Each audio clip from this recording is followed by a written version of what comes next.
Ranji trophy ഫൈനലിൽ lead വഴങ്ങി കേരളം. വിദർഭ ഒന്നാം ഇന്നിംഗ്സിൽ 37 റൺസിന്റെ നിർണായക ലീഡ് നേടി. നായകൻ സച്ചിൻ ബേബി സെഞ്ചുറിക്ക് 2 റൺസ് അകലെ പുറത്തായി. 18 റൺസ് നേടുന്നതിനിടെയാണ് കേരളത്തിന്റെ 4 വിക്കറ്റുകൾ നഷ്ടമായത്.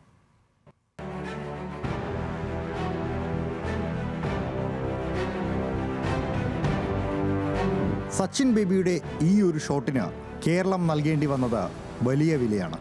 ഫസ്റ്റ് ക്ലാസ് ക്രിക്കറ്റിൽ 100ാം മത്സരത്തിനിറങ്ങിയ കേരള നായകൻ സച്ചിൻ ബേബിയുടെ ഇന്നിംഗ്സ് കേരളത്തിന് അത്രത്തോളം നിർണായകമായിരുന്നു.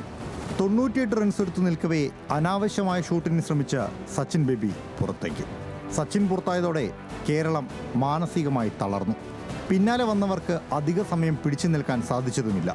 18 റൺസ് എടുക്കുന്നതിനിടെ കേരളത്തിന് നഷ്ടമായത് 4 വിക്കറ്റുകളാണ്. താരങ്ങൾ വിക്കറ്റുകൾ വലിച്ചെറിഞ്ഞതോടെ വിദർഭയ്ക്ക് ഒന്നാം ഇന്നിംഗ്സിൽ ലീഡ് 37 റൺസ്. 3ാം ദിനത്തിൽ ആദ്യ സെഷനുകളിൽ ആധിപത്യം പുലർത്തിയ കേരളം ഒരു ഘട്ടത്തിൽ ലീഡ് നേടുമെന്നായിരുന്നു പ്രതീക്ഷിച്ചിരുന്നത്.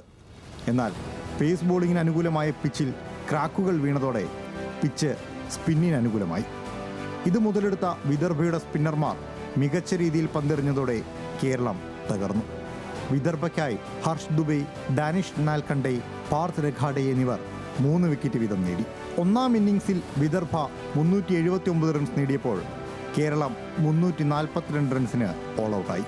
4ാം ദിനത്തിൽ ആദ്യം ബാറ്റിംഗിന് ഇറങ്ങുന്ന വിദർഭയെ ചെറിയ സ്കോറിന് എറിഞ്ഞിട്ട് വിജയം നേടുക എന്ന ശ്രമകരമായ ദൗത്യം മാത്രമാണ് ഇനി കേരളത്തിന് മുന്നിലുള്ളത്. Sports desk, news Malayalam.